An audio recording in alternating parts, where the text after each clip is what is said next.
The communist left and the old socialist left are considered the old left. The 60s, what broke out, was considered the new left. They were considered, a little bit less ideologically rigid and more geared towards cultural resistance as well as economic and the rest. And they took on different issues. So I think about, how do we change minds? How does somebody change a mind? I was raised to do that.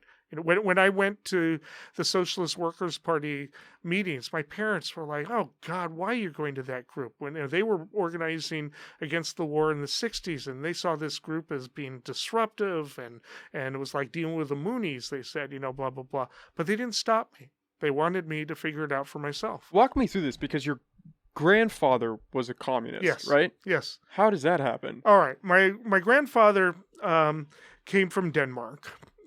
He was a writer.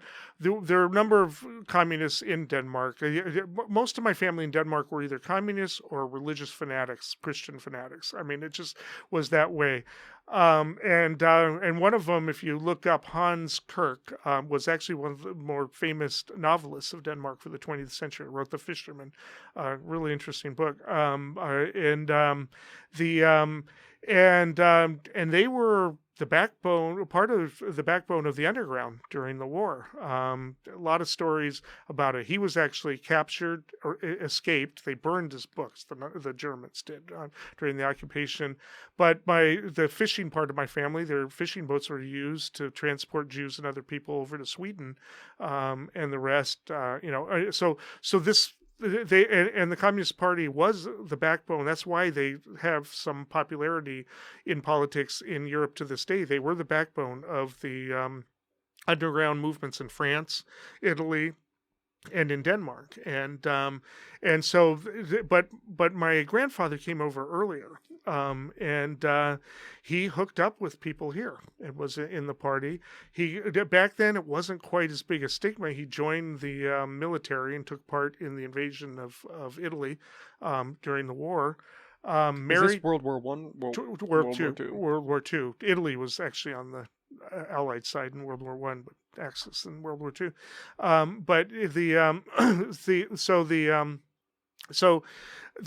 Meanwhile, he married my step grandmother, he married my blood grandmother, divorced her, married my step grandmother, who had been a nurse in what's called the Abraham Lincoln Brigade. I don't know if you've heard of what happened in Spain, but this was the precursor to the war. A lot of people say Franco, a left coalition government was elected circa 1934.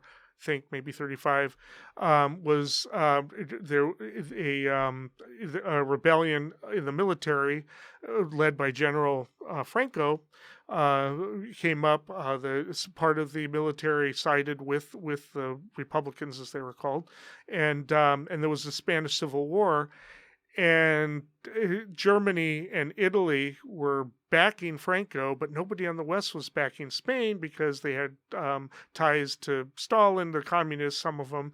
And although the Soviet Union did provide some help, it just wasn't anything compared to that. Anyway, so international brigades went in. They became known as the International Brigades, and the American contingent became known as the Abraham Lincoln Brigade.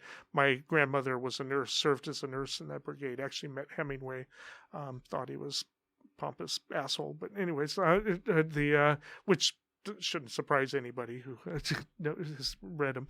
But so when he met her, they all fell into this communist grouping. So they were there, and during the McCarthy era, you're familiar with McCarthyism in the 50s. And a little that. bit. Yeah, well, that was the backlash during the Cold War, after the war, in which McCarthy held up, I have a list of 200 plus spies in the State Department, but it really wasn't about spies in the State Department. It was about going after Hollywood, the Reds in Hollywood, about the unions and the rest. And the FBI was just everywhere trying to root out anybody who was communist. They even came and took my grandfather and my father and uncle's passports away. At one point, he was already a citizen, back then, if you served in the military, you get your citizenship, so they couldn't deport him or anything like that. But even though he got here illegally, he came into San Francisco. He got a job. I Came into Ellis Island there? no, he was he when his family. He was going to school. He wanted to be a writer like his first cousin, Hans Kirk, and but when the Depression happened and the market collapsed, his family ran out of money. He didn't want to go back to the farm, so he got a job on a ship, some type of liner, and came to San Francisco, loved it, didn't get back on the ship. So basically jumped ship, and Smart idea. and so the FBI took his passport. well, he actually became a citizen long before that happened. He served in the military, joined the military as an illegal alien, right? And they didn't stop him, and because he served in the military back then, that was made it easy for you to get your citizenship, and so he had it. But during the McCarthy era, because he had been in the Communist Party during the 30s and 40s, his passport and his two sons were taken away, and the rest. So we have this story. My dad was later in what's called the New Left. The communist left and the old socialist left are considered the old left. The 60s, what broke out, was considered the New Left. They were considered, a little bit less ideologically rigid and more geared towards cultural resistance as well as economic and the rest. And they took on different issues. For instance, one of the things that they argued about, my grandfather died literally when my mother was pregnant with me. He was a drinker. It was liver failure.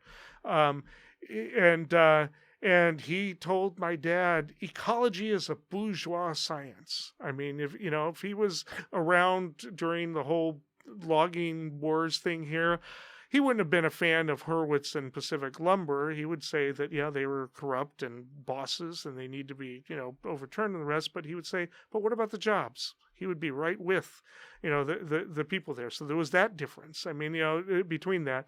And so, what I'm sort of getting at is then, so I was raised in that, but but he rolls his eyes at that, kind of like a lot of people who are raised in the Catholic Church, by the time they go to college, aren't Catholic anymore. They kind of respect the morality of their families and the rest and what they're raised with, but they don't want to be Catholic by the time they're done with college, right? Well, he's the same way where the Communist Party was much more interested in participating in anti-war demonstrations, listening to Bob Dylan, getting stoned, right? This is the New Left.